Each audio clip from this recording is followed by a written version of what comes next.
Matius 18, mulai dari ayat pertama. Pada waktu itu datanglah murid-murid itu kepada Yesus dan bertanya, siapakah yang terbesar dalam kerajaan sorga?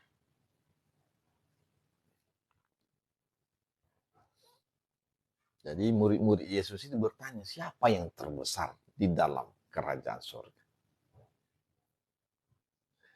Artinya mereka tidak mengenal siapa yang terbesar di dalam kerajaan sorga. Ya sudah pasti rajanya lah. Tidak mungkin yang lain. Rajanya siapa yang terbesar? Dia adalah rajanya. Yesuslah raja. Raja kerajaan sorga itu Yesus namanya. Makanya ketika Yesus ditanya oleh Pilatus, siapa engkau? Apakah engkau raja? Yesus mengatakan, kerajaanku bukan dari dunia ini. Kerajaanku dari sorga. Kerajaanku kerajaan sorga. Dia adalah raja kerajaan sorga. Murid-muridnya bertanya di sini, memang itu belum kejadian. Ya, ini masih pasal 18. Nanti di pasal yang terakhir nanti ketika ia berbicara dengan Pilatus, seorang hakim yang mengadilinya. Di situ ia mengatakan bahwa aku bukan raja dari dunia ini. Bukan raja dunia. Tapi aku adalah raja dari sorga. Raja sorga. Jadi sudah pasti kalau yang terbesar di dalam kerajaan sorga adalah raja sorga.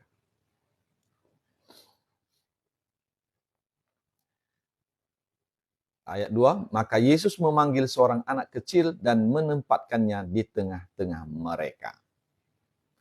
Lalu berkata, aku berkata kepadamu sesungguhnya jika kamu tidak bertobat dan menjadi seperti anak kecil ini, kamu tidak akan masuk ke dalam kerajaan sorga. Maksudnya ini saudara, itu apa kamu urus itu siapa yang terbesar di kerajaan sorga? Terlalu tinggi cita-citamu itu mau jadi raja di kerajaan sorga. Yang paling penting kamu bertobat. Kalau kamu tidak bertobat dan menjadi seperti anak kecil ini, maksudnya yang masih kosong begitu, yang mau diisi, diajar. Kalau anak kecil itu kan mau diajar, selalu mau bertanya, apa ini Pak, apa ini Bu, ini apa ini. Nah, jadi artinya ada keinginan tahu, ingin tahu tentang segala sesuatu. Jadi maksud Yesus ini jadi seperti anak kecil belajar gitulah, mempunyai keinginan untuk tahu.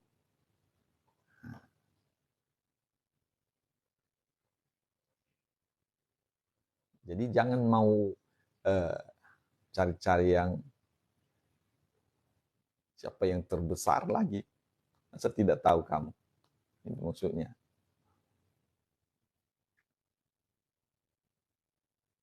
Jadi memang murid-murid Yesus ini tidak tahu tentang hal itu. Bahkan mereka belum tahu caranya gimana. Cara untuk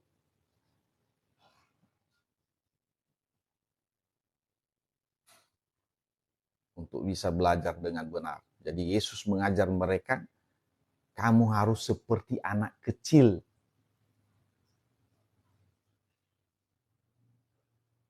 Jadi kalau kamu tidak seperti anak kecil ini, artinya merendahkan diri.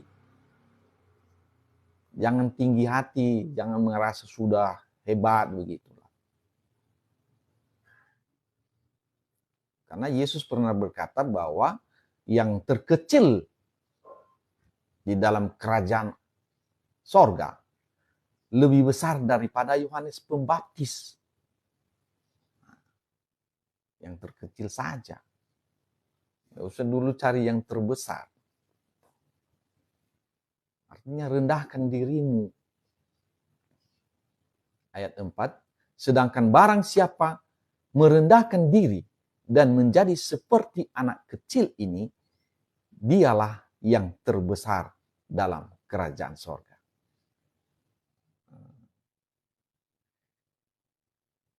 Jadi Yesus mengajar mereka, kamu harus rendah hati, merendahkan diri. Dan nanti kamu bisa terbesar. Dan barang siapa menyambut seorang anak seperti ini dalam namaku, ia menyambut aku. Jadi Yesus mengajar bahwa kamu harus menyambut seseorang yang rendah hati, yang merasa kosong, merasa tidak tahu tentang Allah. Jadi kerendahan hati paling penting dalam mengikut Yesus. Bukan pintar, teologi lah, sudah doktoral lah, tapi sudah menganggap dirinya lebih pintar dengan Tuhan. Sama seperti orang Farisi itu sarjana-sarjana itu. Tapi mereka tinggi hati. Tidak rendah hati, begitulah. Merasa sudah tahu tentang kerajaan Allah. Makanya Yesus berkata kepada seorang Farisi yang bernama Nikodemus, kalau kamu tidak dilahirkan kembali, kamu tidak dapat melihat kerajaan Allah itu. Kamu tidak bisa melihat. Kamu harus dilahirkan dari air dan roh. Artinya kamu harus turut dulu pengajaranku. Kau turuti dulu apa yang kubilang. Kau harus dilahirkan dari air dan roh. Kalau kamu tidak dilahirkan dari air dan roh, kamu tidak dapat masuk ke dalam kerajaan Allah. Yang kau berpikir dulu untuk menjadi yang terbesar di dalam kerajaan sorga. Kalau kamu tidak memiliki kerendahan hati, tidak mau bertobat, tidak mengaku dosa, kamu tidak dilahirkan dari air, tidak mau menuruti apa yang saya bilang itu, yang saya katakan itu, kamu tidak akan masuk dalam kerajaan surga. Apalagi mencari kedudukan di sana. Itu maksudnya. Jadi saudara yang kekasih, pengajaran Yesus ini sangat ketat. Dia mau kalau orang benar-benar seperti anak kecil yang ingin tahu dan mau menurut. Kan tadi dia mengambil anak kecil, dia diambilnya anak kecil ini menurut saja dia. Rendah hati, dia merasa tidak ada apa-apanya dibanding Allah, dibandingkan dengan Yesus. Jadi kalau udah duluan merasa diri lebih hebat dibanding Yesus, ya udah payah itu.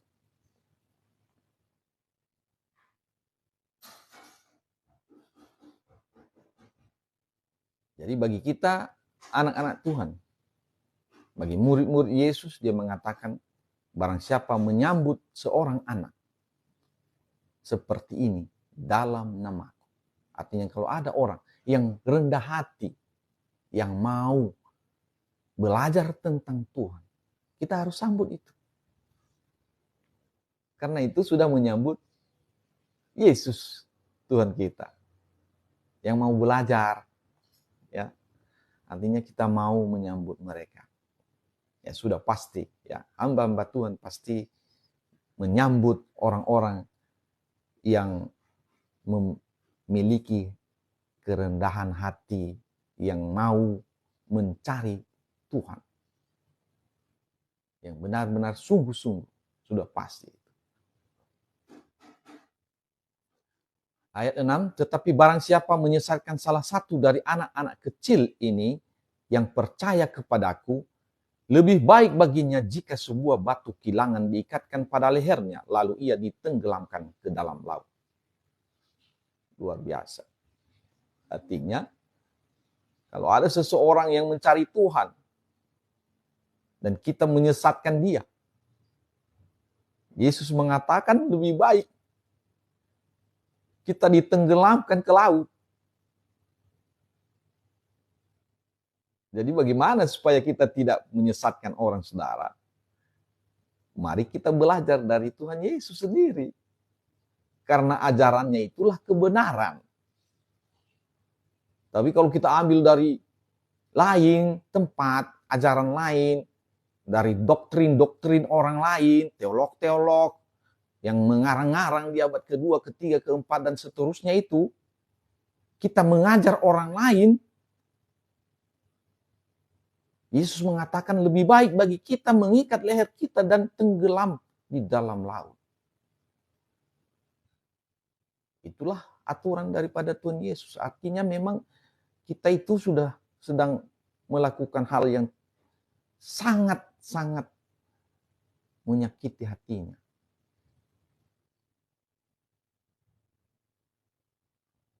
Jadi supaya kita tidak mengajar orang, menyesatkan orang, maka mari kita belajar sungguh-sungguh kepada Yesus saja. Apa yang telah Dia katakan, yang telah Dia ajarkan, itulah yang kita ajarkan. Jangan yang lain. Jangan kebiasaan dari agama lain atau agama apapun yang sudah ada di masa itu atau di masa sekarang. Dari tempat lain kita ajarkan kepada orang-orang yang sedang mencari Tuhan.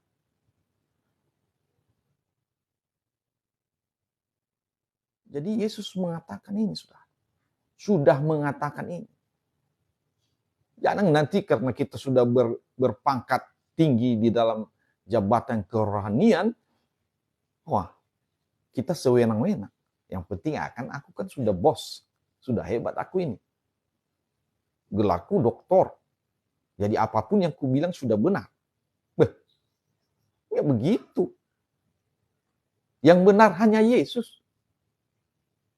Dia adalah firman itu. Allah yang telah menjadi manusia itu Yesus. Bukan orang yang profesor doktor teologi, yang enggak. Jadi jangan ambil dasar-dasar untuk berargumentasi dari kata-kata orang-orang itu. Kita harus lebih mengutamakan apa kata Yesus dibandingkan dengan kata orang-orang yang baru lahir 100 tahun kemudian setelah Yesus. Karena Yesuslah firman itu. Yesuslah yang berfirman itu. Dia adalah Allah yang menciptakan langit dan bumi, datang ke dunia khusus untuk mengajar kita. Untuk memberitahukan apa saja kerajaan Allah itu. Apa yang berkenan kepada Allah. Dia sudah datang. Dan dia sudah memberitahukan semuanya. Makanya ketika ia berada di atas kayu salib, dia katakan sudah selesai. Artinya semua ajarannya itu sudah ada. Sudah lengkap. Jangan ditambah-tambahin. Sudah lengkap. Itu sudah ditulis di dalam kitab Injil. Mari kita baca kitab Injil itu. Sudah lengkap kata Tuhan Yesus. Sudah selesai. Karya keselamatan itu sudah selesai ketika ia mengatakannya di atas kayu salib. Jadi ajaran yang benar, yang berasal dari Yesus itu sudah tertulis di dalam kitab Injil. Jangan cari ke tempat lain. Karena Injil itu adalah kabar baik. Dan kabar baik itu maksudnya Allah menjadi manusia. Mengajar manusia. Memberitahukan apa yang benar, apa yang salah. Apa yang menjadi kehendak Allah, dia sudah sampaikan itu. Ayat ke-7. Celakalah dunia dengan segala penyesatannya. Memang penyesatan harus ada, tetapi celakalah orang yang mengadakannya. Dan itu sudah terjadi, saudara. Di abad pertama sudah banyak penyesatan. Makanya Petrus mengatakan bahwa sebenarnya umat Allah harus suci dan saleh. Betapa suci dan salehnya kamu hidup. Kita akan baca, saudara, Di mana Petrus mengatakan itu? Di dalam 2 Petrus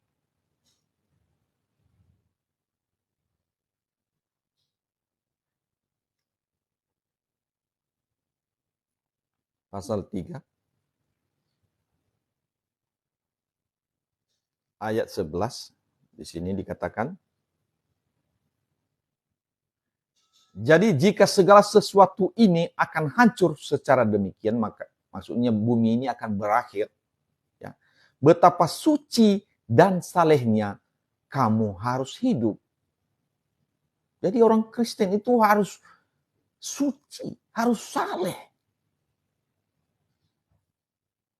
Jadi orang yang memutarbalikannya mengatakan, ya sudah, tidak masalah, buat saja apa yang kamu kehendaki.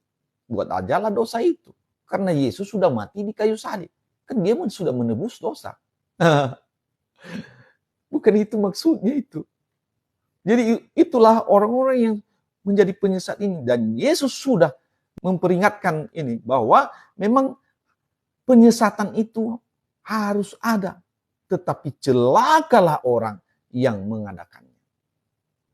Petrus juga mengatakan di ayat 14 ini, 2 Petrus 3 ayat 14, sebab itu saudara-saudaraku yang kekasih, sambil menantikan semuanya ini, kamu harus berusaha supaya kamu kedapatan tak bercacat dan tak bernoda di hadapannya.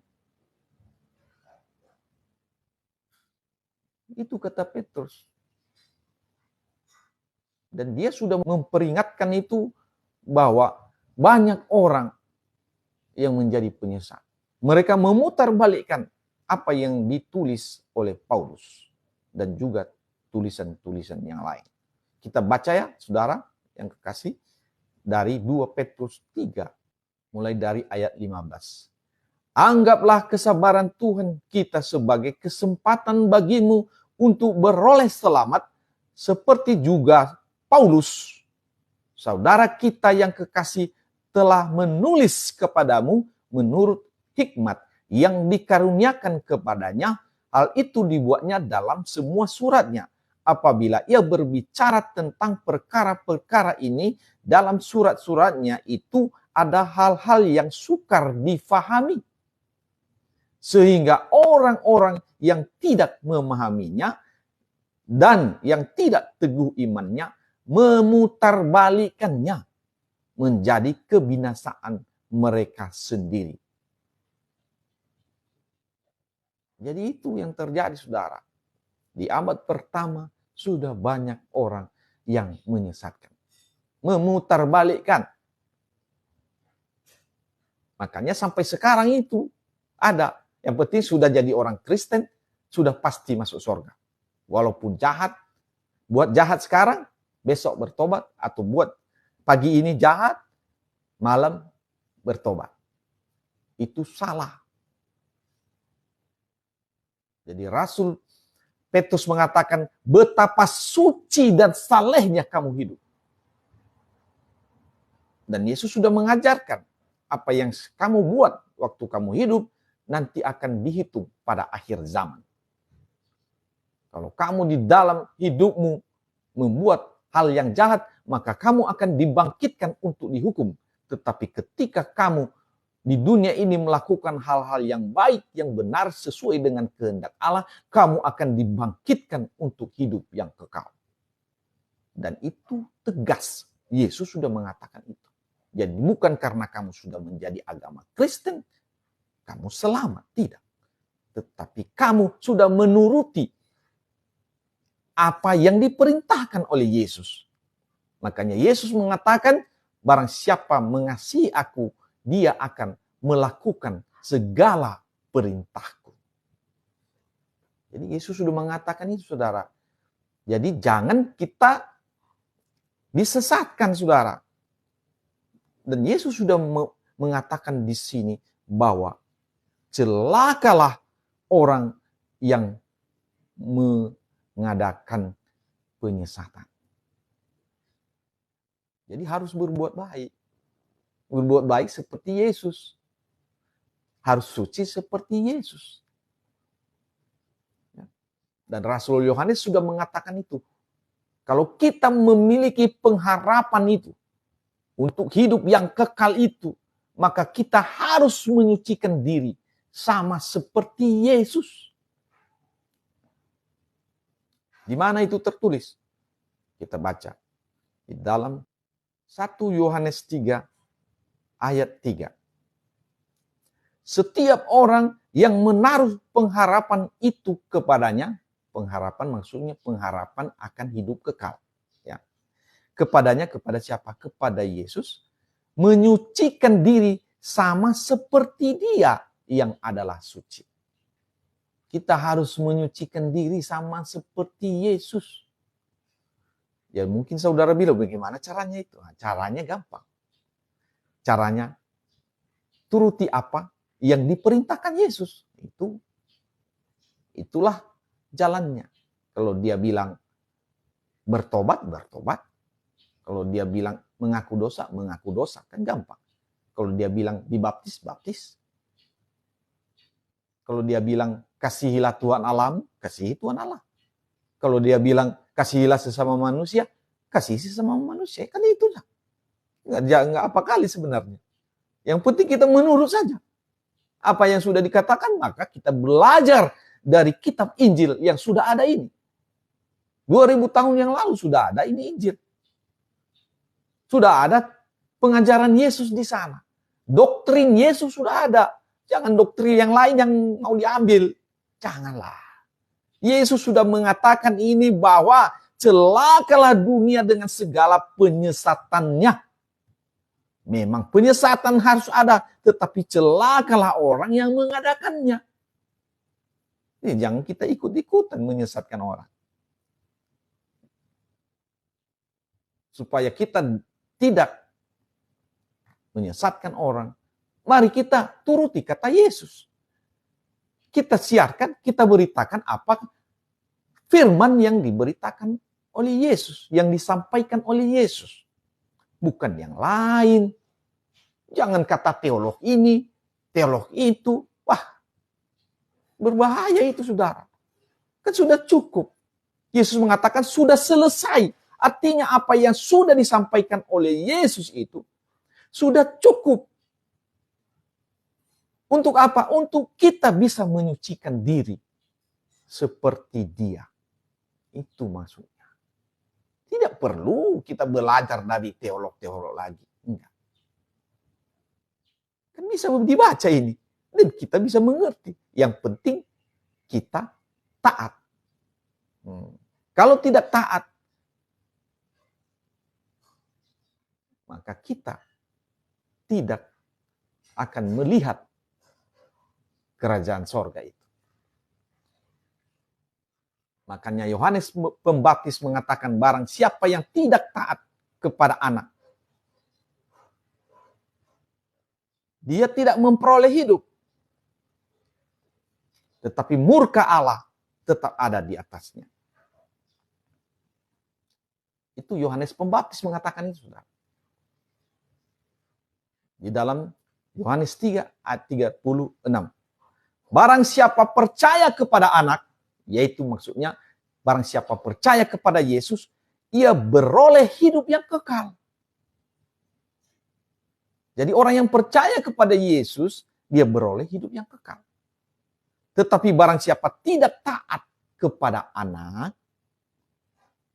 artinya kalau kita tidak taat kepada Yesus, ia tidak akan melihat hidup, melainkan murka Allah tetap ada di atasnya. Ini Yohanes Pembaptis yang mengatakan ini, saudara. Yohanes Pembaptis itu adalah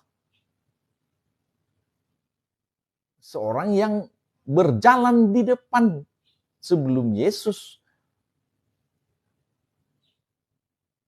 menampilkan diri. Dia sudah mengatakan bertobatlah, luruskanlah jalan bagi Tuhan. Dan dia sudah mengatakan ini, saudara. Bahwa kita harus percaya. Percaya maksudnya taat. Kita mendengar apa yang dikatakan Yesus dan kita taati. Kita lakukan. Jadi walaupun kita sudah mendengar firman Tuhan, kalau kita tidak melakukannya, itu berarti kita tidak percaya kepada Yesus. Maka apa yang terjadi? Kita tidak akan melihat hidup. Dan murka Allah tetap ada di atas kita. Oleh sebab itu, mari kita lakukan apa yang disampaikan oleh Tuhan Yesus. Karena Yesus adalah Allah yang menjadi manusia. Sungguh besar pengorbanannya. Dia mengambil rupa sebagai manusia untuk menyampaikan firman yang telah kita baca ini. Kalau kita sia-siakan, ya itu bukan kesalahan Tuhan lagi. Artinya sudah dia sampai datang ke dalam dunia untuk mengajar juga. Tetapi orang tidak mau menerima pengajaran itu. Maka itu adalah pilihan. Pilihan orang yang tidak mau itu. Artinya dia mau berada di dalam murka. Kalau tidak melakukan apa yang dikatakan oleh Tuhan Yesus itu, apa yang diajarkan oleh Tuhan Yesus itu, maka orang-orang tidak akan bisa menyucikan diri. Itu maksudnya. Jadi hanya dengan melakukan apa yang dikatakan oleh Yesus, maka orang bisa suci. Yesus sudah mengajar bahwa hukum yang diberikannya itu lebih tinggi daripada hukum Taurat.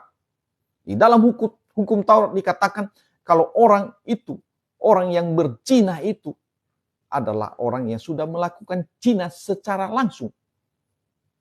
Tetapi Yesus mengatakan orang laki-laki yang melihat perempuan dan menginginkannya, dia sudah berzina dalam hatinya. Artinya hukum yang disampaikan oleh Yesus itu lebih tinggi daripada hukum Taurat. Belum lagi melakukan perzinahan, tetapi hanya keinginan hati. Itu sudah dihitung sebagai pelanggaran hukum Allah. Jadi itulah yang bisa menyucikan kita. Artinya kalau kita melihat perempuan, walaupun bagaimana modelnya, mukanya, atau dia pun telanjang, kalau kita tetap taat kepada Tuhan, kita tidak berzina di dalam hati. Itu maksudnya. Kita lihat dia cantik, dia bentuk tubuhnya luar biasa, dan kita menginginkannya untuk melakukan zina dengan dia, itu artinya kita sudah berzina, kata Yesus. Itulah hukum Tuhan. Maka kalau kita bisa melakukan itu, maka apa yang disampaikan oleh Rasul Yohanes itu benar-benarlah kita suci. Itulah pengajaran Yesus. Kalau kita mengikuti pengajaran Yesus, maka apa yang disampaikan oleh Rasul Yohanes ini yaitu menyucikan diri, sama seperti Yesus, kita sudah bisa melakukan. Itu dia. Makanya kita harus ikuti prosedur dulu tadi. Prosedurnya yaitu bertobat. Terus mengaku dosa. Setelah itu kita menyerahkan diri untuk dibaptis. Untuk apa? Untuk memohonkan hati nurani yang baik. Ketika hati nurani kita yang baik, kita sudah menjadi tanah yang subur. Artinya kalau ditanam benih firman Tuhan, benih firman itu akan bertumbuh. Dan itu akan menghasilkan buah, yaitu buah-buah roh, buah-buah kebaikan. Artinya kita tidak melakukan lagi apa yang tidak baik. Itu maksudnya. Jadi apa yang disampaikan oleh Tuhan Yesus ini, kalau kita sudah melakukan itu, mengikuti prosedur itu, maka kita bisa kuat dan tidak melakukan yang namanya dosa. Yang seperti tadi itu. Artinya kita melihat seorang perempuan, tetapi kita ingat bahwa Tuhan Yesus pernah mengatakan barang siapa yang melihat, laki-laki melihat seorang perempuan dan menginginkannya, ia sudah berzina dalam hatinya. Jadi artinya aturan Yesus itu bisa kita lakukan kalau kita melakukan prosedur itu. Bertobat, mengaku dosa, dibaptis, supaya mendapatkan hati nurani yang baik, Setelah itu, firman yang kita dengar tertanam di dalam kita, maka firman itu akan tumbuh seperti pohon dan akan berbuah, buah-buah kebaikan. Itu dia, saudara. Jadi tidak hanya masuk Kristen, catat diri sebagai Kristen, langsung dibaptis. Enggak, bukan begitu. Harus ada prosedur yang benar, saudara.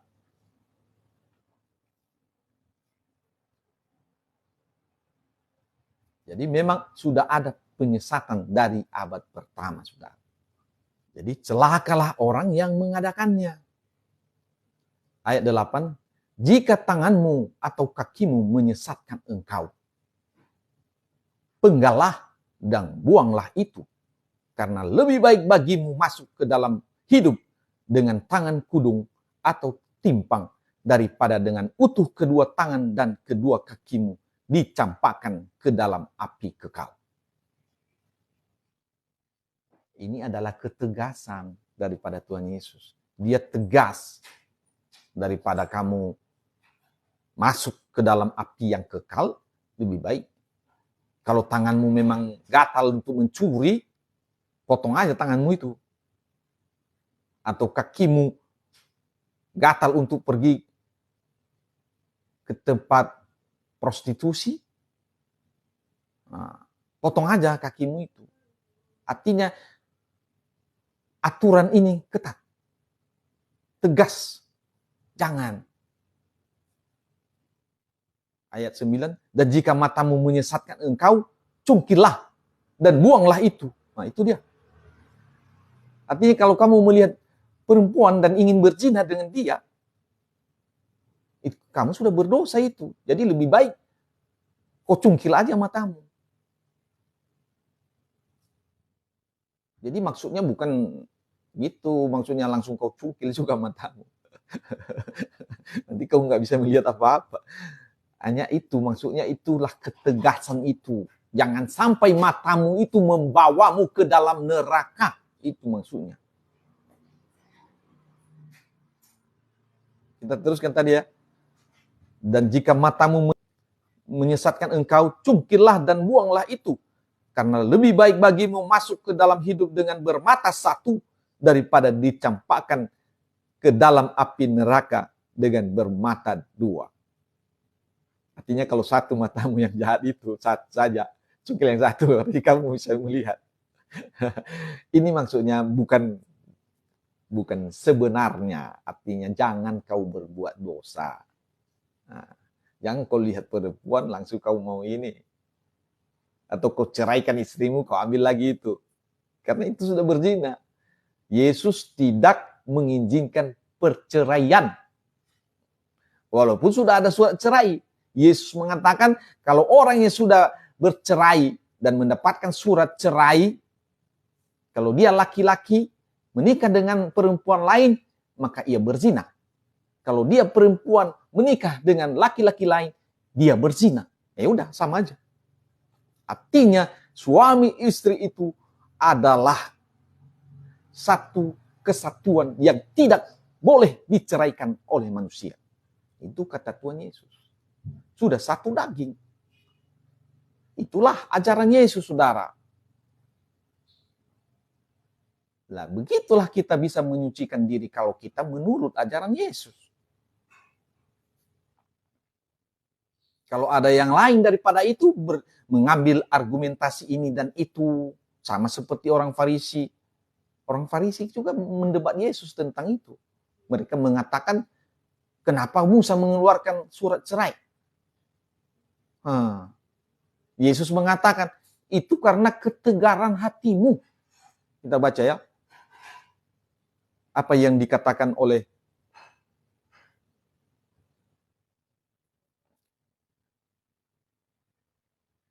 orang-orang Farisi. Di dalam Matius 19 ini, dan mulai dari ayat 3. Matius 19 ayat 3.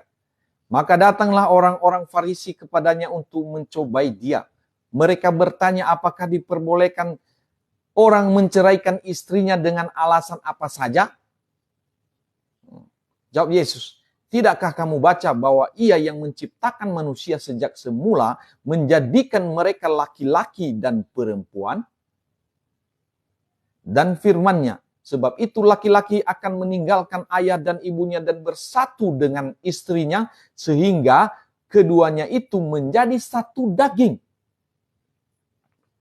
Demikianlah mereka bukan lagi dua, melainkan satu. Karena itu apa yang telah dipersatukan Allah tidak boleh diceraikan manusia. Itu hukum yang disampaikan Tuhan Yesus.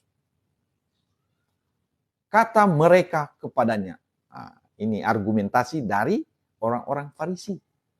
Jika demikian, apakah sebabnya Musa memerintahkan untuk memberikan surat cerai jika seorang menceraikan istrinya? Kata Yesus kepada mereka, karena ketegaran hatimu, Musa mengizinkan kamu menceraikan istrimu. Itu dia. Tetapi sejak semula tidaklah demikian. Karena mereka mendesak itu. Mendesak Musa pada masa itu dan dengan berbagai argumentasi. Sudah pasti mereka masukkan. Ya, kenapa nenek moyang kita? Abraham aja 3 istrinya. Dia menceraikan Hagar. Nah, kan? Itu alasan mereka ini. Pasti ya di situnya. Maka Yesus mengatakan, karena ketegaran hatimu kamu mendesak. Maka dia mengizinkan kamu. Tetapi aku berkata kepadamu, barang siapa menceraikan istrinya kecuali karena zina, lalu kawin dengan perempuan lain, ia berbuat zina. Jadi Yesus menegaskan, barang siapa menceraikan istrinya kecuali karena zina, kecuali kalau dia ingin berzina. Maksudnya artinya kecuali karena dia memang menginginkan berzina, dia mau berzina. Artinya dia mau bercerai dengan Allah. Dia tidak mau menjadi penurut firman Tuhan lagi. Dia mau berzina, lalu kawin dengan perempuan lain, dia berbuat zina. Jadi karena keinginannya berzinanya, makanya dia menceraikan istrinya. Ya. Dan kalau istrinya juga menikah dengan orang lain, dengan laki-laki lain, dia berzina juga sama. Jadi Yesus tidak pernah mengizinkan perceraian. Kecuali orang tersebut memang mau berzina. Itu dia maksudnya. Ini banyak yang cari-cari alasan. Kecuali karena zina, istrinya sudah. Padahal mungkin istrinya saja belum berzina, tapi dia tuduh istrinya berzina. Dan dia masukkan ke dalam pengadilan. Maka itu terjadi.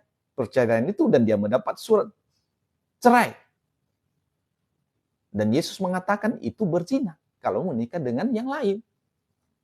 Nah ini jadi ketat. Jadi apa yang disampaikan Yesus ini pengajarannya itu bukan di bawah hukum Taurat. Tapi di atas hukum Taurat. Nah itu saudara. Hukum Taurat itu masih kelas di bawahnya itu. Yesus sudah mengatakan itu. Makanya Paulus mengatakan bahwa kita sebagai anak-anak yang sudah beroleh kasih karunia itu, kita tidak berada di bawah hukum Taurat.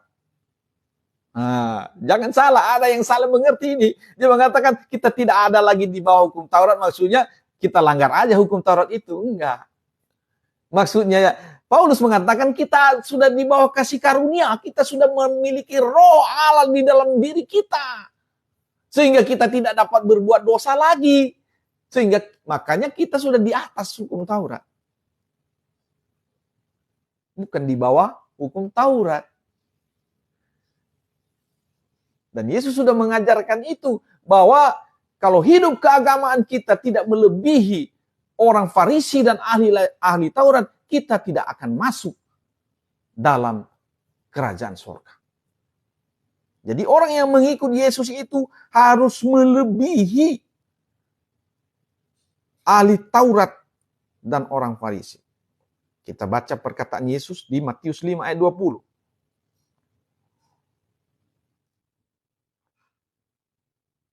Maka aku berkata kepadamu, jika hidup keagamaanmu tidak lebih benar daripada hidup keagamaan ahli-ahli Taurat dan orang-orang Farisi, sesungguhnya kamu tidak akan masuk ke dalam kerajaan sorga.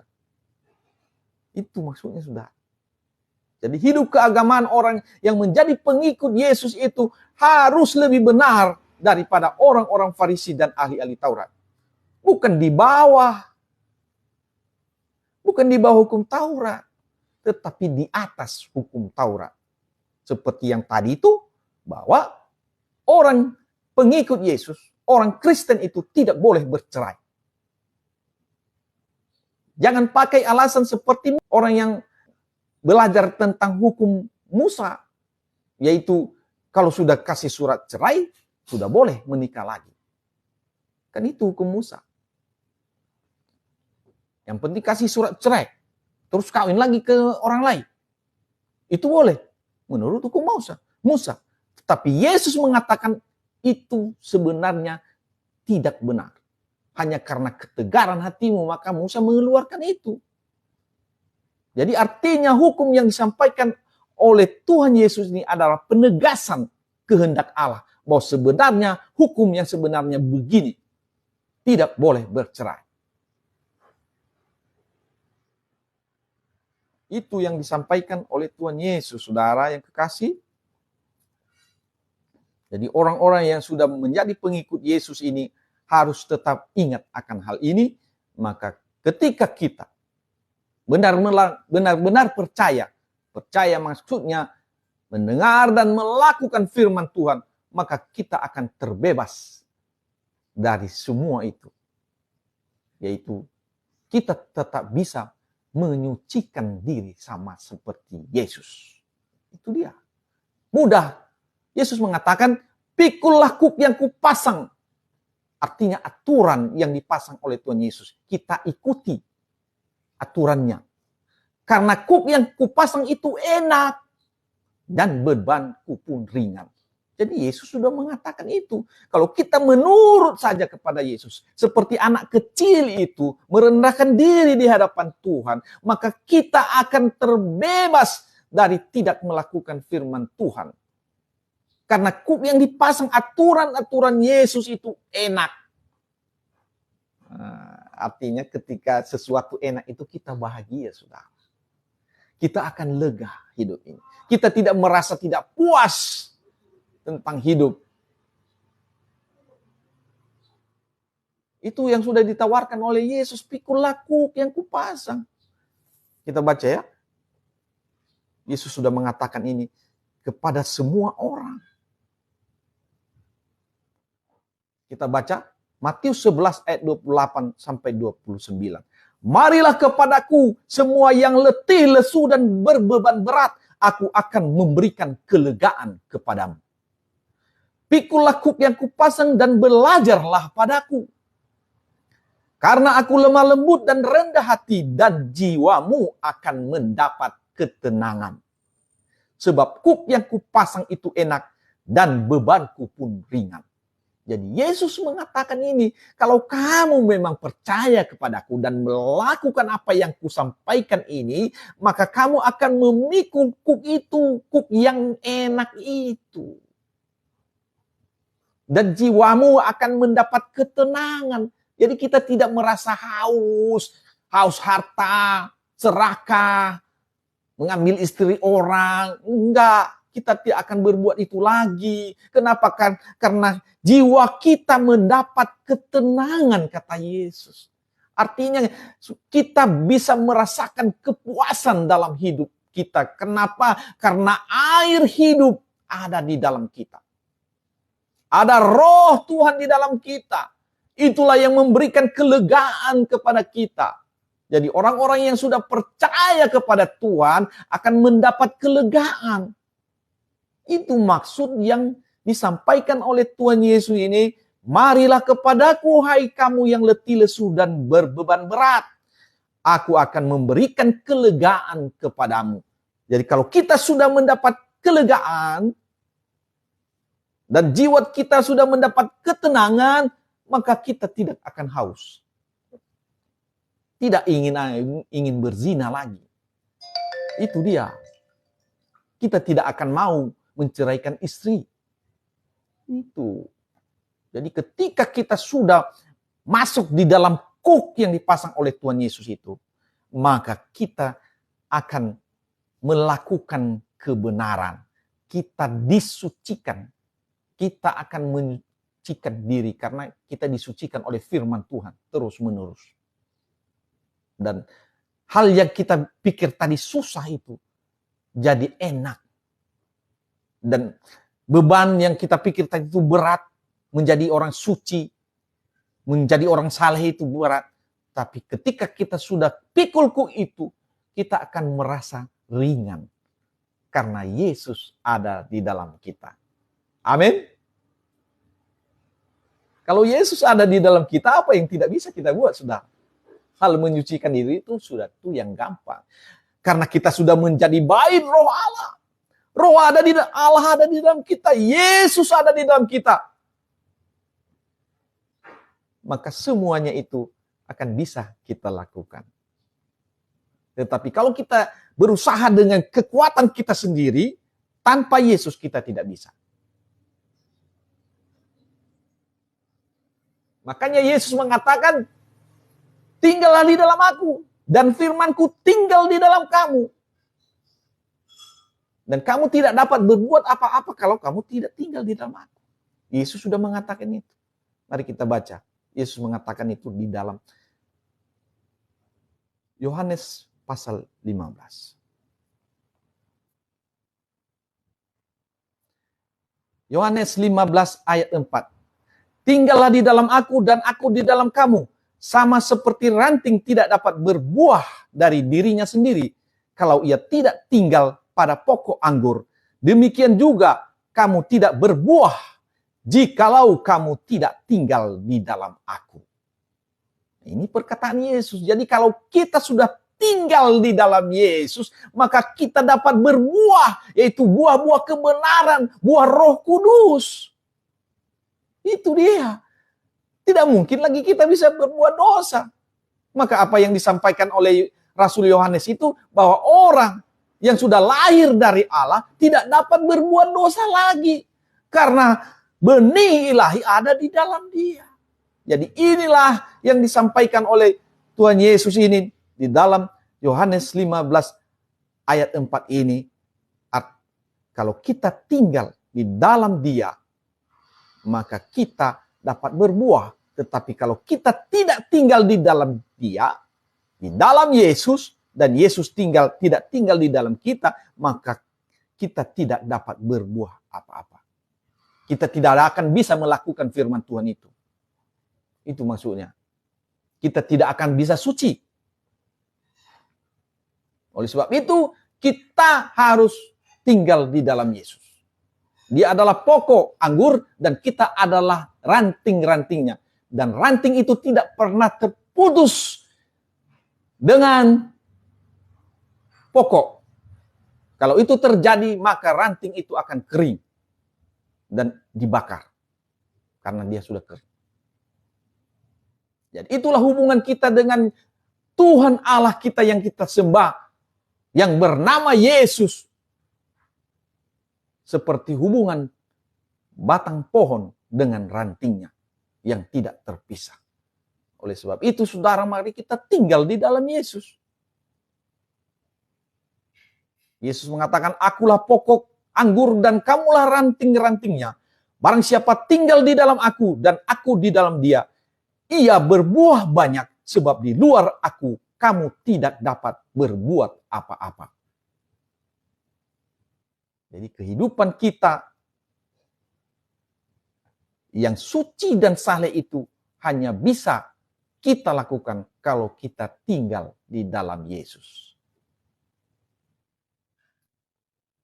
Itu yang disampaikan oleh Tuhan Yesus.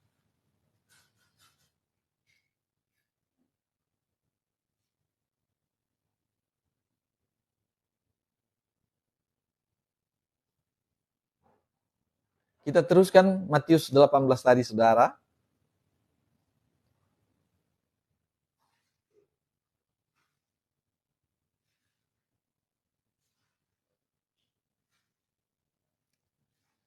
bahwa kalau kita melakukan apa yang tidak benar, melanggar firman Tuhan,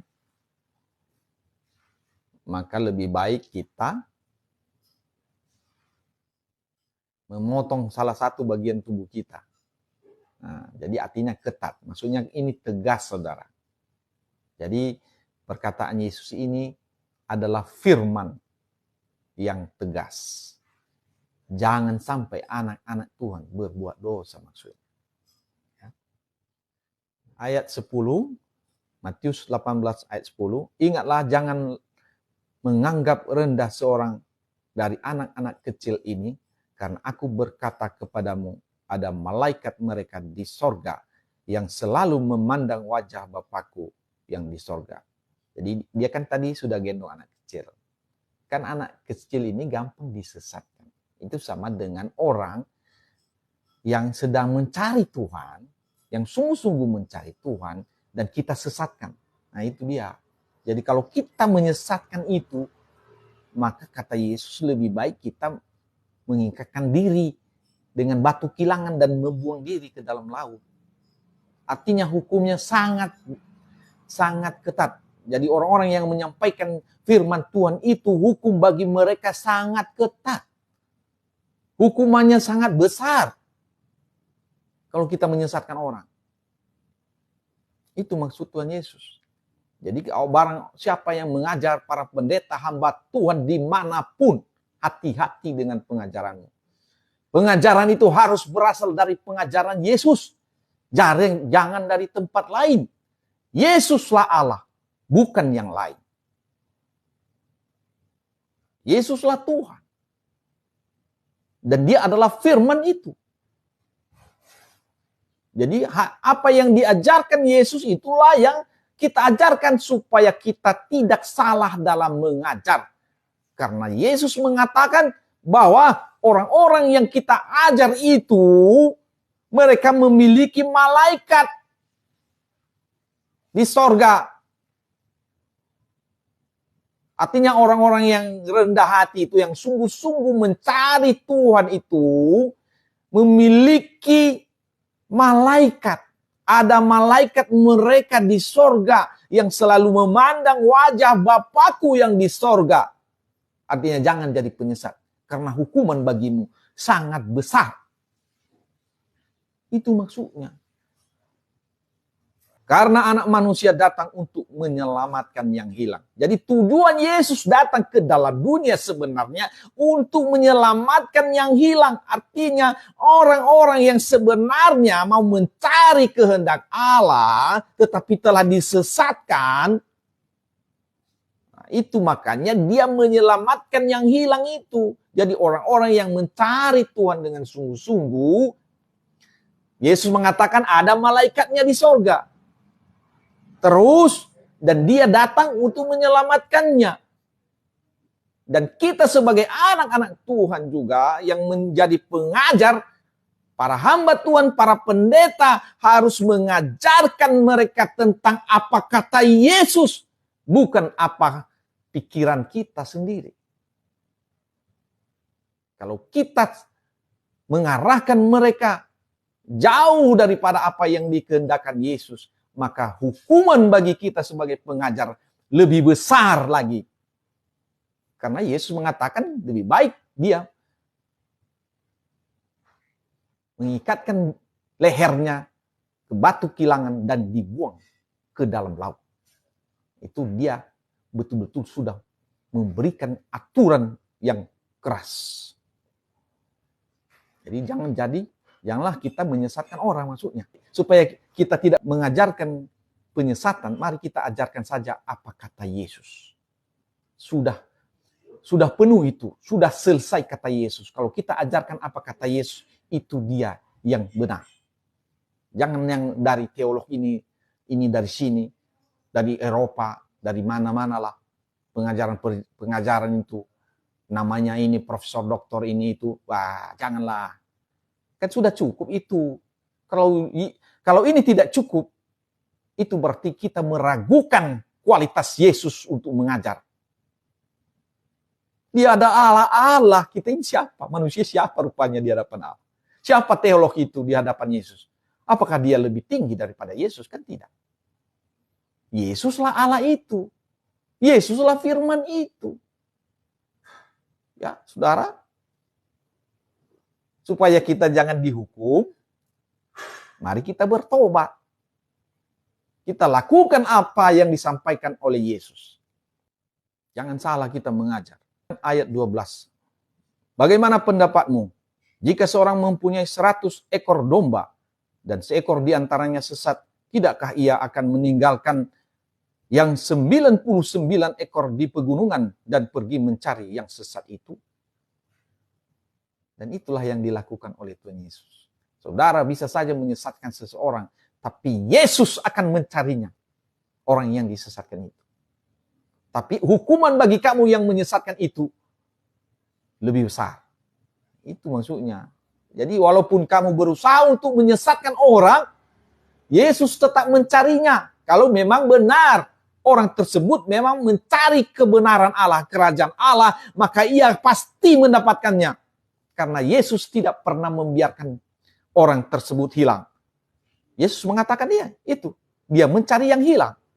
Artinya orang yang sungguh-sungguh mencari Tuhan di dalam hatinya, walaupun disesatkan oleh orang lain, maka Yesus akan datang untuk mencarinya. Itu jaminan. Dijamin oleh Tuhan Yesus itu. Dia akan mencari yang hilang. Dia akan tinggalkan yang 99 dombanya itu dan dia akan cari yang hilang itu. Hanya yang penting, orang tersebut memang benar-benar mencari kerajaan Allah. Enggak dicarinya juga orang yang memang orang yang sudah yang bukan domba. Dia hanya mencari domba, dia tidak mencari kambing, saudara. Ya, jangan nanti pikir saudara mau menghilangkan diri sendiri karena memang mau buat jahat. Itu nggak dicari itu. Tapi orang yang disesatkannya ini. Nah, orang yang sebenarnya mencari kebenaran Allah, mencari kehendak Allah, mencari Tuhan, mencari kerajaan Allah, tetapi dia disesatkan oleh pengajaran-pengajaran orang lain. Nah, dia disesatkan. Tapi kalau memang dia bukan domba, dia kambing, ya, yang selalu ini hanya berpura-pura jadi orang Kristen. Dia berpura-pura tapi dia buat jahat. Sama seperti Yudas Iskariot. Dia pura-pura menjadi pengikut Yesus. Padahal dia adalah iblis. Itu gak akan dicari itu. Yesus bilang itu, silakan pergi. Lakukan seperti apa yang kamu kehendaki. Itu dia. Jadi yang dicari ini saudara yang sesat. Yang telah disesatkan oleh orang lain. Ya. Ayat 13. Dan aku berkata kepadamu, sesungguhnya jika ia berhasil menemukannya, lebih besar kegembiraannya atas seekor itu daripada atas ke-99 ekor yang tidak sesat. Itu maksudnya bukan maksudnya yang 99 enggak bahagia dia dengan itu, bukan. Artinya dia akan bergembira kalau ia sudah bertemu dengan yang sesat itu. Ya, bukan tidak gembira juga dia dengan itu. Artinya dia berhasil.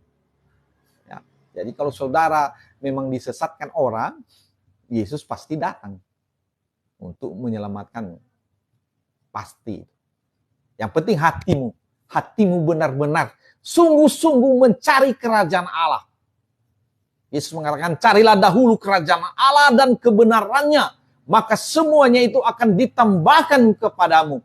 Artinya ketika kita memang sungguh-sungguh mencari kerajaan Allah, maka Allah sendiri yang akan mencari kita.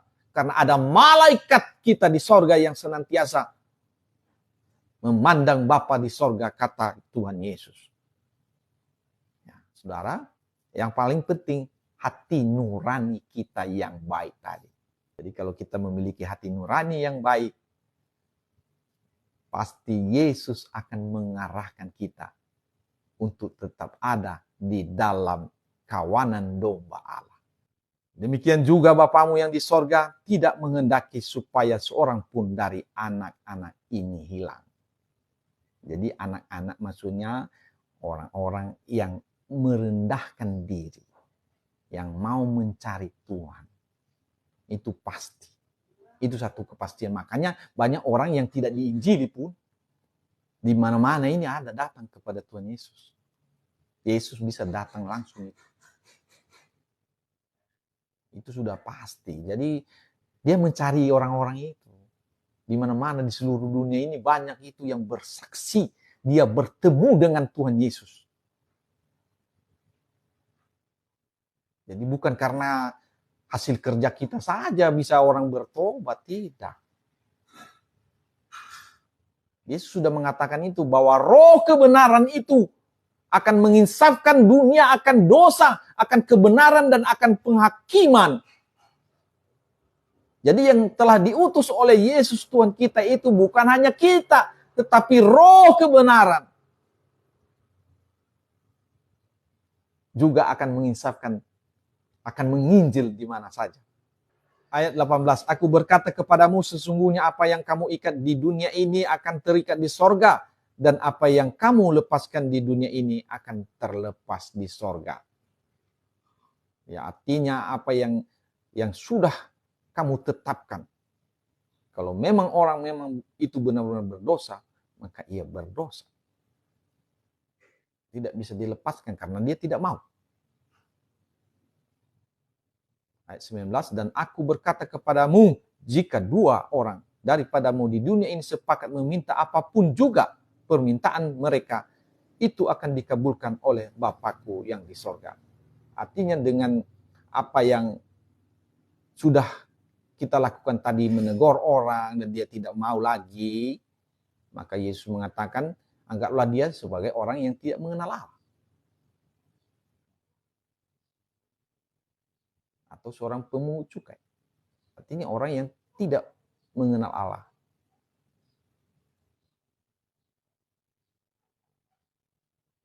Jadi apa yang kita minta di sorga, ya, karena tadi sudah 2 orang, 3 orang, sudah 1 jemaat dia tidak dengar, artinya ya sudah out dia itu. Jadi apapun yang kita minta, karena orang tersebut tidak mau dengarkan, dia dikabulkan oleh Bapa kita yang di sorga. Jadi kalau dia diikat, terikat. Kalau terlepas, lepas. Nah, bukan maksudnya kalau kita berdoa itu hanya harus 2 orang, saudara. Bukan. Ini dalam khusus kasus ini. Kasus ini adalah seseorang yang kita tegur, tetapi dia tidak mau bertobat. Bukan maksudnya kalau kita berdoa sendiri tidak dikabulkan Tuhan, enggak juga. Bukan. Dalam kasus ini, artinya ada orang yang kita tegur, tetapi dia tidak mau bertobat. Nah, jadi artinya tadi kita sudah membawa dia sampai kita membawa jemaat, satu jemaat untuk menyampaikan kepada dia supaya dia bertobat. Tapi kalau dia tidak bertobat lagi, anggaplah dia orang kafir. Orang yang tidak mengenal Allah. Atau pemungut cukai. Jadi artinya apa yang sudah kita tetapkan itu, contohnya kita sudah tetapkan bahwa dia itu bukan lagi orang yang mengenal Allah, maka itu terjadi. Jadi Yesus mengatakan apapun yang jemaat atau 2 orang yang tadi itu, yang sudah bersepakat tadi itu untuk mengeluarkan orang ini, nah, karena dia tidak mau bertobat, itu akan dikabulkan oleh Bapa kita yang di sorga. Jadi kita tidak tahu apa yang terjadi sebenarnya kepada dia. Bisa saja seperti apa yang dilakukan oleh Rasul Petrus itu kepada Ananias.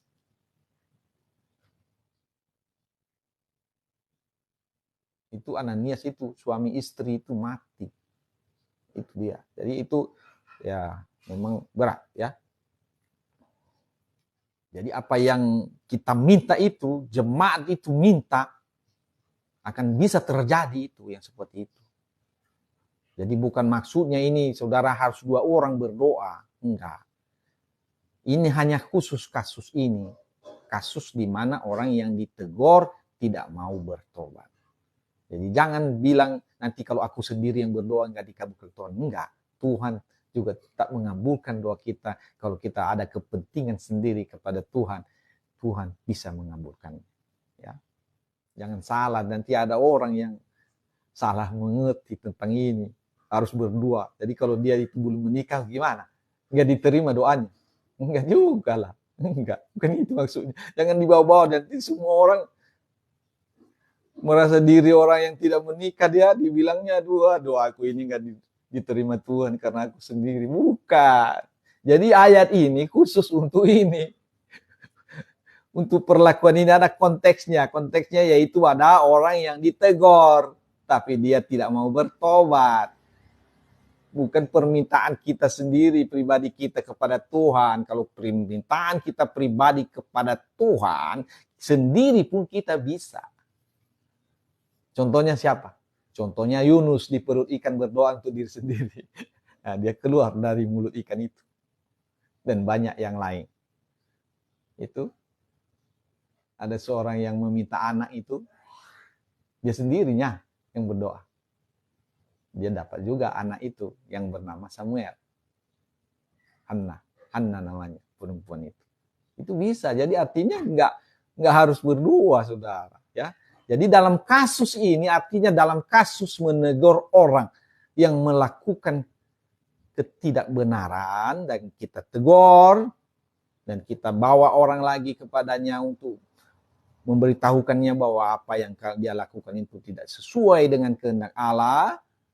Tapi dia tidak bertobat, dia menolak, dan ini bisa disampaikan, dan Tuhan mengatakan apa yang kita minta tentang orang itu akan terjadi. Jadi orang yang bersepakat tadi, tentang orang tadi ini dia tidak mau berubah, dia tidak mau berubah, dia akan mendapatkan akibatnya. Itu maksudnya. Ayat 20, sebab di mana 2 atau 3 orang berkumpul dalam namaku, di situ aku ada di tengah-tengah mereka. Jadi sudah pasti itu, kalau anak-anak Tuhan sudah berkumpul, pasti Tuhan ada di situ. Dan jangan pikir juga harus berkumpul. Di dalam kesendirian kita juga, Tuhan ada. Kenapa? Karena kita adalah bait Allah. Bait Roh Kudus. Kita ada bait Allah. Jadi sudah pastilah ada Tuhan di dalam kita. Ya. Jadi hanya ini sebenarnya khusus untuk konteks ini, yaitu menegur seseorang. Ya. Jangan salah mengerti. Saudara harus yakin bahwa doa saudara didengarkan oleh Tuhan kita. Walaupun saudara sendiri dimanapun. Baik, kita teruskan. Ayat 21. Kemudian datanglah Petrus dan berkata kepada Yesus, Tuhan, sampai berapa kali aku harus mengampuni saudaraku jika ia berbuat dosa terhadap aku? Sampai 7 kali? Yesus berkata, bukan. Aku berkata kepadamu bukan sampai 7 kali. Melainkan sampai 70 kali 7 kali. Wah, 70, 7 kali. 490 kali dalam sehari. Kalau 24 jam satu hari, saudara, 490 kali berarti setiap menit. Sampai berapa kali? Sampai 70 kali 7 kali. Artinya memang pengampunan ini harus kita sediakan terus, saudara, bagi saudara-saudara kita. Sebab hal kerajaan sorga seumpama seorang raja hendak mengadakan perhitungan dengan hamba-hambanya. Setelah ia mulai mengadakan perhitungan itu, dihadapkanlah kepadanya seorang yang berhutang 10.000 talenta. Tetapi karena orang itu tidak mampu melunaskan hutangnya, raja itu memerintahkan supaya ia dijual beserta anak istrinya dan segala miliknya untuk membayar hutangnya. Maka sujudlah hamba itu menyembah dia. Katanya, sabarlah dahulu, segala hutangku akan kulunaskan. Jadi ada tindakan daripada orang yang berhutang ini. Artinya orang yang membuat kesalahan itu minta ampun. Kalau juga ada yang kayak gini sudah dia buat sesuatu, dia tidak minta maaf kepada orang, ya dilanjutkannya terus. Itu enggak juga, ada prosedur. Artinya kalau seorang sudah bersalah kepada dia, orang yang bersalah itu wajib juga dia minta maaf. Jangan lunas terus, dia buat saja terus sama kita sesuatu, tapi dia tidak pernah minta maaf. Itu nggak benar lah, nggak ada pengampunan itu. Ini banyak orang Kristen sekarang, udah ya nggak perlu, karena dia sudah memaafkan itu. Memang dia sudah memaafkan, tapi kamu tidak lepas, karena kamu tidak minta maaf, karena ada aturannya, ya. 1 Yohanes 1 ayat 9 dikatakan barang siapa mengaku dosanya, yang mengaku dulu lah. Itu juga seperti ini tadi. Maka sujudlah hamba itu menyembah dia, katanya, sabarlah dahulu, segala hutangku akan kulunaskan. Lalu tergeraklah hati raja itu oleh belas kasihan akan hamba itu sehingga ia membebaskannya dan menghapuskan hutangnya. Ya, ini syarat dan ketentuan berlaku. Kalau dia diam saja tadi bagaimana? Kan tidak. Tidak akan terjadi ini. Jadi ada proses. Kalau kita sudah buat salah, kita minta maaf. Jangan terus-terusan setiap menit. Ada 490 kali dalam sehari. Dia buat salah kepada kita. Dia tidak pernah minta maaf. Apa dia diampuni? Enggak juga lah. Karena ada syarat dan ketentuan. Tadi seperti ini. Hamba ini sujud menyembah dia. Sabarlah, sabarlah. Nah, itu. Artinya ada minta. Dia mengakui bahwa dia salah. Ya. Lalu tergeraklah hati raja itu. Jadi arti ada sesuatu yang dilakukannya. Jangan kita sebagai anak-anak Tuhan buat dosa saja. Kita melakukan apa saja kepada teman kita seiman dengan suka-suka kita. Karena Yesus sudah mengatakan dia pasti mengampunimu 490 kali dalam sehari. Wow. Itu nggak benar. Dia tidak melakukan prosedur. Ya, prosedurnya ada seperti ini ya. Ayat 28. Tetapi ketika hamba itu keluar, ia bertemu dengan seorang hamba lain yang berhutang 100 dinar kepadanya. Ia menangkap dan mencekik kawannya itu. Katanya, bayar hutangmu. Maka sujudlah kawannya itu dan memohon kepadanya, sabarlah dahulu, hutangku itu akan kulunaskan. Nah, jadi dia mencekik kawannya, orang yang sudah diampuni ini. Dia juga meminta orang lain untuk membayar hutangnya. Tapi dia mencekik kawannya itu. Ayat 30, tapi ia menolak dan menyerahkan kawannya itu ke dalam penjara sampai dilunaskannya hutangnya. Nah, ini dia malah apa? Lebih parah. Nah, dia sudah diampuni tapi dia tidak mengampuni. Nah, walaupun orang ini yang berhutang sama dia itu meminta ampun. Sabarlah dahulu juga katanya. Kan begitu. Ayat 31, melihat itu kawan-kawannya yang lain sangat sedih lalu menyampaikan segala yang terjadi kepada tuan mereka. Raja itu menyuruh memanggil orang itu dan berkata kepadanya, hai hamba yang jahat, seluruh hutangmu telah kuhapuskan karena engkau memohonkannya kepadaku. Bukankah engkau pun harus mengasihani kawanmu seperti aku telah mengasihani engkau.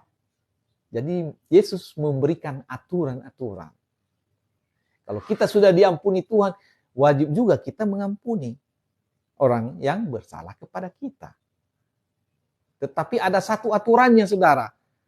Orang yang berhutang, orang yang sudah berbuat salah harus minta maaf, minta ampun. Begitu. Maka aturannya barang siapa mengaku dosanya, maka dia akan diampuni, kata Tuhan. Ya.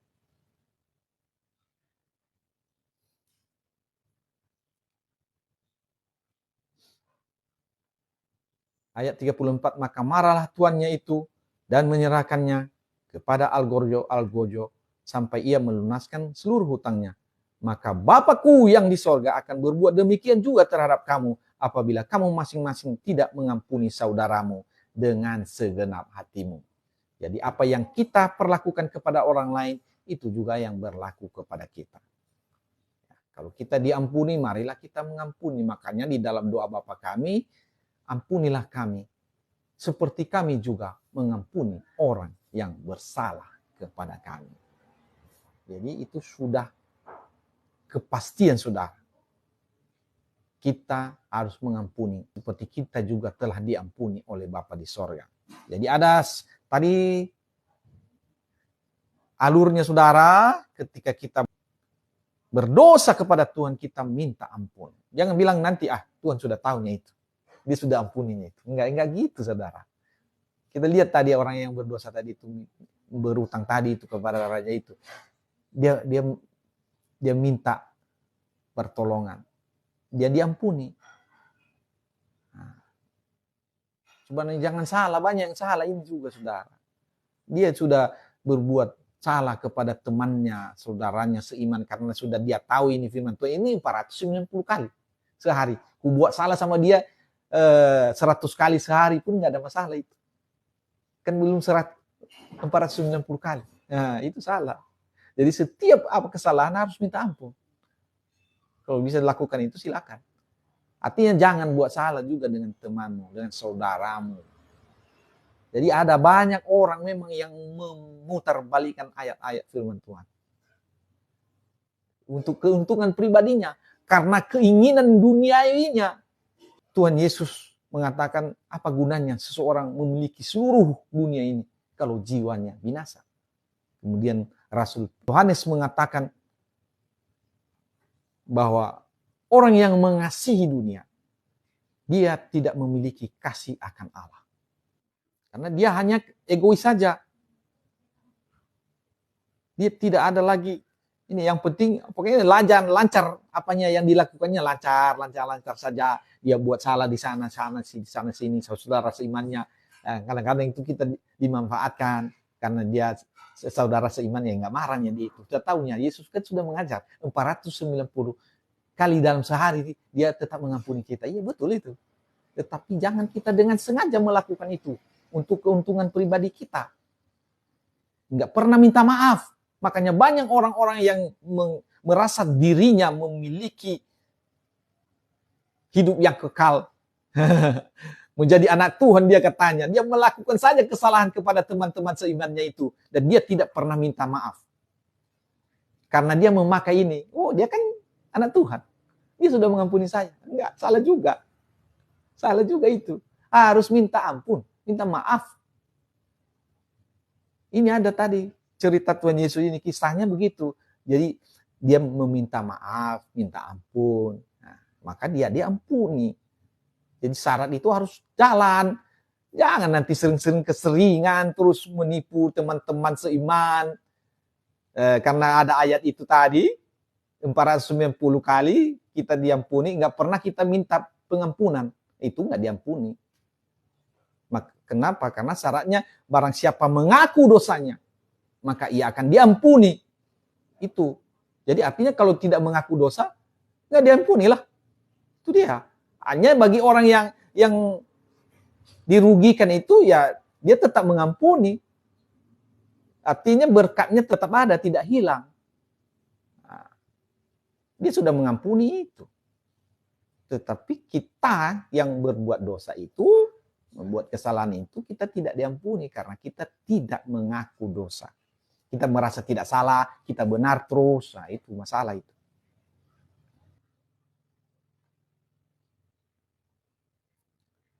Kita baca ya. Jadi kalau kita egois begitulah, itu artinya kita mengasihi dunia. Rasul Yohanes menulis 1 Yohanes 2 ayat 15. Janganlah kamu mengasihi dunia dan apa yang ada di dalamnya. Jikalau orang mengasihi dunia, maka kasih akan Bapa tidak ada di dalam orang itu. Itu ya. Karena mengasihi dunia dia kaya, mau ini. Jadi semua punya orang lain itu diambilnya karena keserakahannya. Dan dia tidak pernah minta ampun karena dia sudah punya ayat-ayat, dalil-dalil. Ya, bahwa anak-anak Tuhan harus bisa mengampuni 490 kali dalam sehari. Itu. Jadi artinya dia mengambil itu keuntungan di situ. Rasul Yohanes mengatakan, janganlah kamu mengasihi dunia dan apa yang ada di dalamnya. Jikalau orang mengasihi dunia, maka kasih akan Bapa tidak ada di dalam orang itu. Sebab semua yang ada di dalam dunia yaitu keinginan daging. Nah, keinginan dagingnya. Jadi dikorbankannya kawannya karena keinginan dagingnya. Dia menipu sana sini. Kalau dia sudah pakai ayat tadi itu bahwa orang yang percaya kepada Tuhan Yesus itu pasti mengampuni 490 kali dalam sehari. Artinya setiap menit dia bisa mengampuni. Dia memakai itu. Jadi dia tidak tahu tadi bahwa ada syarat dan ketentuan. Seorang yang mau diampuni itu harus minta ampun. Itu sebenarnya. Ya, barang siapa yang mengaku dosanya, dia akan diampuni. Itu dia. Jadi kalau tidak dia minta ampun, apa diampuni? Nah, jadi bagi orang yang menjadi korban tidak masalah, tapi bagi orang ya yang tidak mau minta ampun itu jadi masalah. Dosanya tetap, ya. Jadi karena keinginan daging, keinginan mata itu yang mengasihi dunia ini, maksudnya keinginan daging, keinginan mata, dan keangkuhan hidup. Dia angkuh, ngapain aku minta ampun sama dia? Nah, itu dia, aku. Keangkuhan hidup, itu mengasihi dunia. Gak perlu saya minta maaf sama dia. Dia kan anak Tuhan. Sudah kan dia tahu firman Tuhan itu. 490 kali dia harus mengampuni. Ya iya, tapi kalau kamu tidak minta ampun, ya bagaimana? Syarat dan ketentuan kamu tidak lakukan. Nah itu saudara. Jadi saudara-saudara yang kekasih, firman Tuhan ini memang banyak diplesetkan orang. Ya, banyak. Ya, untuk mencari keuntungan diri sendiri. Karena mengasihi dunia. Jadi mari kita lakukan firman Tuhan ini dalam hidup kita saudara. Kita telah diajar oleh Tuhan Yesus bagaimana cara hidup yang suci. Yaitu melakukan segala perintahnya. Segala puji syukur dan hormat kepada Tuhan kita Yesus Kristus. Tuhan Yesus memberkati. Salam.